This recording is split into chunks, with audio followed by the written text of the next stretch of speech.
আপনারা তো সিন্ধু সভ্যতার উপরে কাজ করেছেন। আপনারা বলতে চাচ্ছেন যে সিন্ধু সভ্যতা হচ্ছে এটা শান্তিপূর্ণ এবং অহিংস অহিংস এবং হুম। শান্তিবাদী একটি সভ্যতা ছিল। এবং এখানে অনেক প্রত্নতাত্ত্বিকও বলেন যে এখানে আসলে কোনো স্ট্যান্ডিং আর্মি ছিল না, স্থায়ী কোনো সেনাবাহিনী ছিল না। তাহলে স্থানীয় স্থানীয় স্থায়ী কোনো সেনাবাহিনী না থাকা সত্ত্বেও এরকম একটা সভ্যতা এত দীর্ঘকাল আসলে টিকে থাকলো কি করে বলে আপনি মনে করেন? হুম। জিম জি শেফার এবং আরেকজন আছেন, তাদের দুইজনের বক্তব্য পড়েছিলাম। তাদের মতে সিন্ধু সভ্যতায় রাষ্ট্র ছিল না। রাষ্ট্রও ছিল না। রাষ্ট্র ছিল আচ্ছা। না, কারণ এখানে কোনো স্থায়ী সেনাবাহিনী ছিল না। তো স্থায়ী সেনাবাহিনী না থাকা মানে হচ্ছে রাষ্ট্র না থাকা। আচ্ছা। আর্মি ছাড়া রাষ্ট্র টিকবে কি করে? রাষ্ট্র রক্ষা করারও ব্যাপার আছে তারপরে। এবং কিভাবে রাষ্ট্রবিহীন একটা সভ্যতা সামাজিকভাবে কিভাবে নিজেকে পরিচালনা করত বা পরিচালিত হতো স্বাধীনভাবে, সেটা তার ব্যাখ্যা আছে। আমি পড়েছিলাম, তাদের ব্যাখ্যা পড়েছিলাম। তবে সাধারণভাবে যেটা হচ্ছে, অন্যরা হয়তো এরকমভাবে কনক্লুড করেন নাই, মানে আরো যারা প্রত্নতাত্ত্বিক বা প্রত্নতত্ত্ববিদ যারা আছেন, তবে তারা মূলত একটা বিষয় একমত, সিন্ধু সভ্যতা মূলত মানে প্রধানতই শান্তি নির্ভর একটা সভ্যতা, প্রধানতই অহিংস একটা সভ্যতা। ওখানে যুদ্ধ সেরকম একটা ছিল এটা মনে হয় না। অস্ত্র পরিমাণ খুব কম এবং অস্ত্রগুলো খুব উন্নত ধরনের না।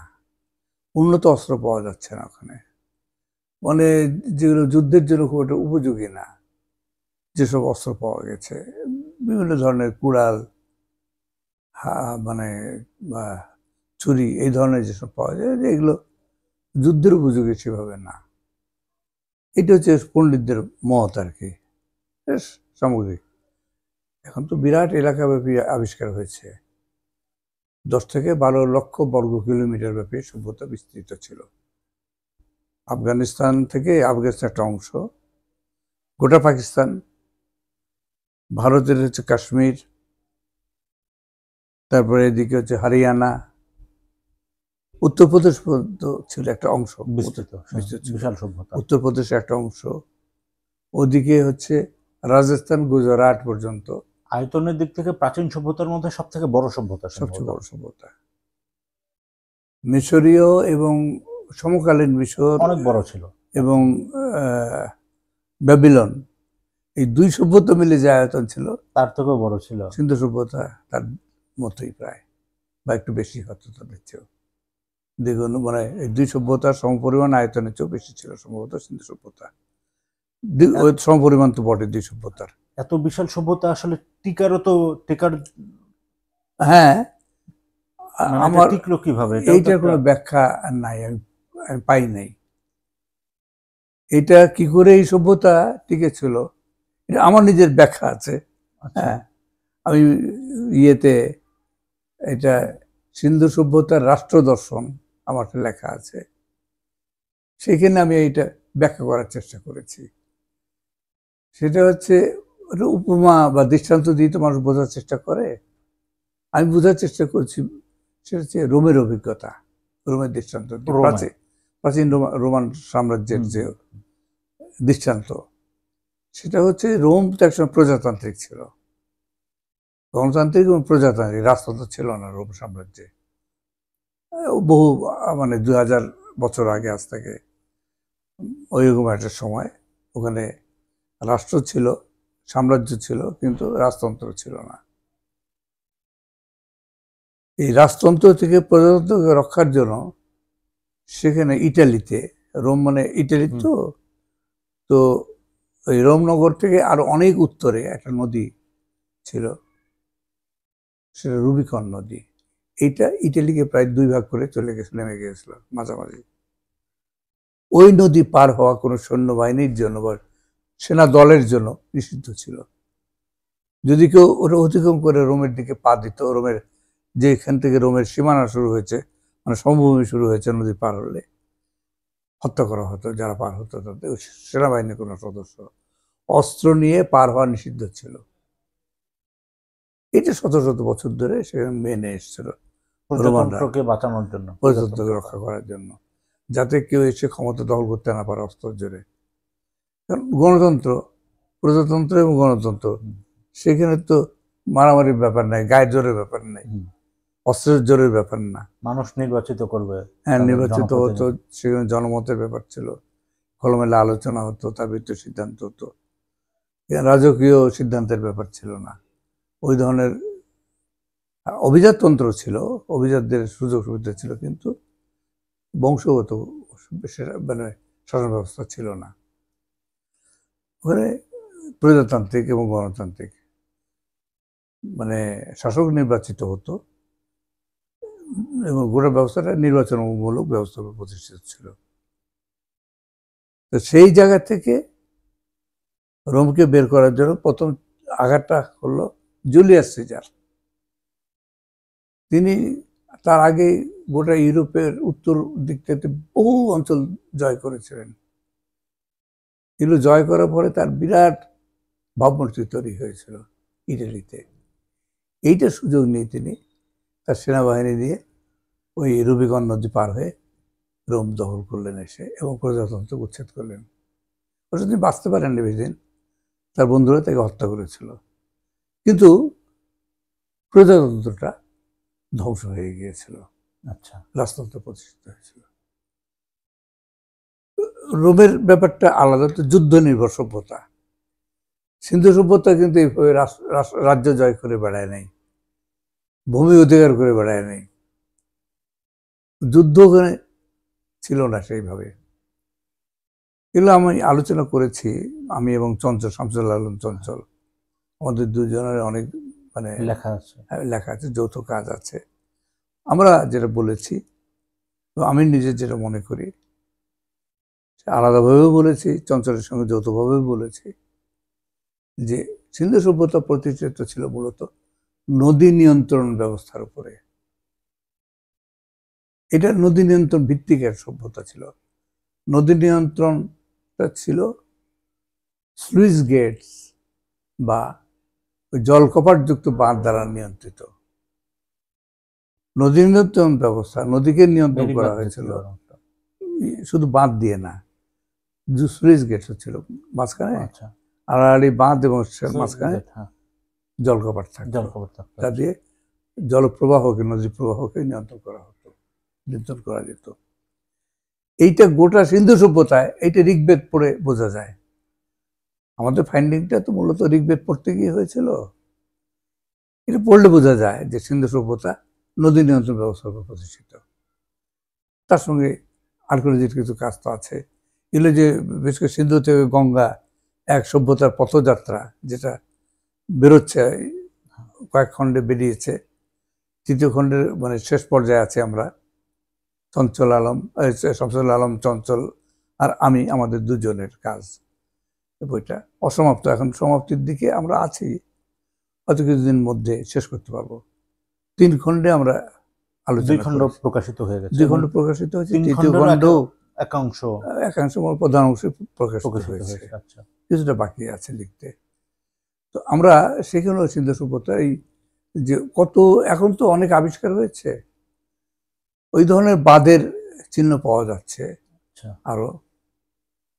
হয়তো এখনো নদী, ওই জলকপাটগুলো সেইভাবে যে পাওয়া গেছে তা না, তবে যে লোথাল মানে বন্দর আমরা দেখছি জল প্রবাহ নিয়ন্ত্রণের জন্য সেখানে ছিল, ওই জলকপাটের ব্যবস্থা, বন্দোবস্ত ছিল। এগুলো একেবারে সিন্ধু সভ্যতা অজ্ঞাত না, ওইভাবে হয়তো পাওয়া যাচ্ছে না এখন। 4000 বছর আগে সিন্ধু সভ্যতা ধ্বংস হয়েছে, আর্কিওলজি হিসাবে 3900 বছর আগে, আজ থেকে 3900 বছর আগে সিন্ধু সভ্যতা ধ্বংস হয়েছে। এবং এটা হচ্ছে ওই নদী নিয়ন্ত্রণ ব্যবস্থা যখন ফেল করছে, তখন একটা ওখানে ধর্ম সংস্কার আন্দোলন হয়েছিল, বেদ হচ্ছে তার ফসল। ওইটাকে প্রতিহত করার জন্য, মোকাবেলা করার জন্য আরেকটা ধর্ম সংস্কার আন্দোলন হয়েছিল। সেটার ফসল হচ্ছে আবেস্তা, ইরানীয় ধর্ম, যেটা ওই পার্সিক ধর্ম গ্রন্থ, সেই ধর্মগ্রন্থের নাম হলো আবেস্তা। আর এদিকে তো বৈদিক ধর্মের গ্রন্থের নাম, আদি ধর্মগ্রন্থের নাম ঋগ্বেদ। ঋগ্বেদ। হ্যাঁ, আরো বেদ আছে, হ্যাঁ, ওটি মূল বেদ আর ওটা কি, মূল বেদ। মূল বেদ। তো এই আমার নিজের অনুমান যেটা করি, ওইখানে আমি রুবিকন নদীর উপমাটা দিয়েছিলাম ওমের, সিন্ধু সভ্যতায় হতো প্রান্তে একটা বিশাল সভ্যতা, বিপুল তার সম্পদ, সব নদীকে বাঁধা হয়েছে নিয়ন্ত্রণ করে জলসেচের বিপুল বিস্তীর্ণ অঞ্চলে, আফগানিস্তান থেকে একেবারে এই পশ্চিম ভারতের একটা বিরাট অংশ, পাকিস্তান সহ এই অঞ্চলে, বিশাল অঞ্চলে 10 থেকে 12 লক্ষ বর্গ কিলোমিটার ব্যাপী বিস্তৃত একটা অঞ্চলে বিপুল ফসল হচ্ছে। এখানে কি সভ্যতা বহির্ভূত, ভিতরের লোকরা না শান্তিবাদী হলো, অহিংস হলো, বাইরের লোকরা আক্রমণ করবে বা খুব স্বাভাবিক। তো এরকম একটা সভ্যতা আক্রমণ করে লুট করলেও তো অনেক অনেক এদের তো প্রতিরোধ ব্যবস্থা সেভাবে ছিল না, স্ট্যান্ডিং আর্মি চিহ্ন পাওয়া যাচ্ছে না, তার মানে বোঝা যায় যে ওইভাবে প্রতিরক্ষা ব্যবস্থা ছিল না। তাহলে কিভাবে ওরা না হয় শান্তিবাদী হলো, তো বাইরের মানে আদিবাসী এই খেলকার অরণ্যচারী মানুষ, পশু শিকার যারা করতো, তারা কি অহিংস হয়ে গেছিল। ওইদিকে মধ্য এশিয়া, আফগানিস্তানের পাশে যাযাবর, হ্যাঁ, পশুপালক থাকা স্বাভাবিক, তারা কি সব অহিংস ছিল, তারা আক্রমণ করতো না, তাদের লোলুপ দৃষ্টি পড়ে সভ্যতার উপরে। সভ্যতা মানে সম্পদ এবং কৃষক, মানে কৃষি সমাজ ভিত্তিক একটা সভ্যতা গড়ে উঠছে, বিপুল প্রাচুর্য যাদের। সিন্ধু সভ্যতা নগর পরিকল্পনা, নগরগুলো যেগুলো পাওয়া গেছে, যেসব সাইটস বা বসতি পাওয়া গেছে, সেগুলো দেখলেই তো বোঝা যায় কি সমৃদ্ধ একটা সভ্যতা ছিল। তবে কিছু কাজও তো হয়েছে বিভিন্ন ধরনের, বিপুল সমৃদ্ধ, মানে বিপুলভাবে সমৃদ্ধ একটা সভ্যতা। তো চারপাশের মানুষ আক্রমণ করবে না প্রতিরক্ষা ব্যবস্থা না থাকলে? অবশ্যই তার প্রতিরক্ষা ব্যবস্থা ছিল। এইটা আমার কাছে মনে হয়েছে ওই রোমের অভিজ্ঞতা জেনে আমার মনে হয়েছে এই ধরনের একটা প্রতিরক্ষা ব্যবস্থা ছিল গোটা সভ্যতাকে ঘিরে। আচ্ছা, কিন্তু ভিন্ন ধরনের হয়তো ছিল, স্ট্যান্ডিং আর্মি অর্থে নয়। বিভিন্ন উপজাতি প্রান্তে যারা ছিল বা জনগোষ্ঠী যারা ছিল, তাদের মধ্যে হয়তো দায়িত্ব দেওয়া ছিল যে তোমরা এই অঞ্চল, তোমরা এই এলাকা, তোমরা এই এলাকা, হ্যাঁ, তোমাদের নিরাপত্তা রক্ষার দায়িত্বটা তোমাদের, তোমরা ঘর সংসার করো, সবই করো, যা করো। এটা ওই দলে হয়তো ছিল যে যাদের অন্য কোনো পেশা না, প্রতিরক্ষা পেশা, প্রতিরক্ষা, বুঝতে পারছি, রাষ্ট্র তাদেরকে বেতন দিত, বেতন বা ভাতা কিছু একটা দিত। এইটা দিয়ে গোটা সভ্যতা প্রান্তে ভেতরে রাখে নেয় এবং তাদের জন্য নিষিদ্ধ ছিল ভেতরে ঢোকা, হয়তো এলাকা দেওয়া ছিল। হ্যাঁ, মানে এক ধরনের তাদেরকে কিছুটা সাপ্রেস করে রাখা হয়েছিল, হতো মর্যাদার দিক থেকে, সামাজিক মর্যাদা হতো, তারা ছিল সমাজের অধস্তন। তাদের কাজ হচ্ছে জাস্ট সমাজকে প্রোটেক্ট করা, ওইটুকু তাদের দায়িত্ব, তার বেশি না। এবং তার জন্য সীমা দেওয়া ছিল। এবং ওইভাবে সমাজকে তৈরি যদি করা হয়, ওদের মন মানসিকতাভাবে যদি তৈরি হয়, তাহলে সমস্যা হয় না। আমার অভিজ্ঞতা আছে, আমি গারোদের উপরে কাজ করেছি না, গারো সমাজে পুরুষরা যুদ্ধ করতো, অথচ মেয়েদের কর্তৃত্ব মানত তারা। ওয়াই? এটা কালচারাল একটা অ্যারেঞ্জমেন্ট, তার ভিত্তিতে সেখানে সেভাবে সোশ্যাল অ্যারেঞ্জমেন্ট, সামাজিক বন্দোবস্তও দাঁড়িয়েছিল। কিন্তু পুরুষের এত শক্তি, এত ক্ষমতা, যুদ্ধ করতে পুরুষদের লাগছে। চারপাশে হচ্ছে পুরুষতান্ত্রিক সমাজের আবেষ্টন, গারো এলাকার চারপাশ দিয়ে, এদিকে বাংলা, ওদিকে আসাম, এই যে এদিকে আবেষ্টন যেগুলো ছিল, এটা তো পুরুষতান্ত্রিক সমাজ, এদের তো সবসময় হামলা হতে পারে। ওই এলাকায় হামলা অবশ্য হতে পারতো না, ওটা একটা কারণ ছিল, আমি আলোচনা করছি অন্য জায়গায়। ম্যালেরিয়া, ভয়ঙ্কর ম্যালেরিয়া প্রবণ ছিল, ওদের ম্যালেরিয়া হতো না, গারোদের ইমিউনিটি ডেভেলপ করেছিল। হ্যাঁ, শরীরে একটা ক্ষমতা, এই রোগ প্রতিরোধ, ম্যালেরিয়ার বিরুদ্ধে ক্ষমতা গড়ে উঠেছিল। ফলে মশা যাতে কামড়া, ওদের মৃত্যু হতো না, ম্যালেরিয়া হতো না, মরতো না। কিন্তু সমতলের মানুষ, মানে এদিকের মানুষ যখন যেত, মারা যেত, ওদের শরীরে ওই প্রতিরোধ ক্ষমতাটা ছিল না। তো যাই হোক, সেটা বুঝলাম। কিন্তু মানে ওই পুরুষরা যোদ্ধা, এবং এদেরকে খুব ভয় করতো এই পুরুষতান্ত্রিক সমাজের পুরুষরা। বাড়লে আক্রমণ করলে, যুদ্ধ হলে মাথাটা কেটে দিয়ে চলে যেত। তো কোন মানুষটা সে তার মাথা গিয়ে ঝুলে থাকবে শত্রু বাড়িতে? ওইগুলো পুরুষদের বীরত্ব ছিল হিসেবে ওরা ঝুলিয়ে রাখতো ওই নরগুড্ড। দুর্ধর্ষ যোদ্ধা ছিল না। অত মেয়েদের সামাজিক নেতৃত্ব কর্তৃত্ব মেনে নিচ্ছে তারা শত শত বছর ধরে, হয়তো কয়েক হাজার বছর ধরে। সমাজ যদি এটা একবার যদি অ্যাকসেপ্ট করে নেয়, এটা তার সংস্কৃতির অংশ হয়ে যায়, ওটা ভাঙা তো আর সহজ হয় না। সহজ হয় না। তা হয়তো এই সুন্দর সুব্রত ওই ধরনের একটা সাংস্কৃতিক বন্দোবস্ত গড়ে উঠেছিল যে এই এলাকার লোকরা, হয়তো ওদের নামই ছিল ক্ষত্রিয়, হতে পারে, বা ক্ষত্র, ওই ধরনের একটা কিছু। হ্যাঁ হ্যাঁ হ্যাঁ, হ্যাঁ, পরবর্তীকালে ক্ষত্রিয় হয়ে গেছে শব্দটা। সিন্ধু সভ্যতার পতনের পরে হয়তো ওই ক্ষত্রিয় হিসেবে পরিচিত হয়েছে, যারা অস্ত্র ধরে তারা, বা অস্ত্র দ্বারা ধরতে পারে। হয়তো অস্ত্র ধরাটা নিষেধ ছিল সিন্ধু সভ্যতায় সাধারণ মানুষের জন্য। ওই গোষ্ঠী, ওই বর্ডারিং এরিয়াতে, সীমান্তবর্তী এলাকায় শুধু হয়তো এই সুযোগটা দেওয়া হতো, হতে পারে। এগুলো আসলে সিন্ধু সভ্যতা নিয়ে ওইভাবে কাজ হয় নাই।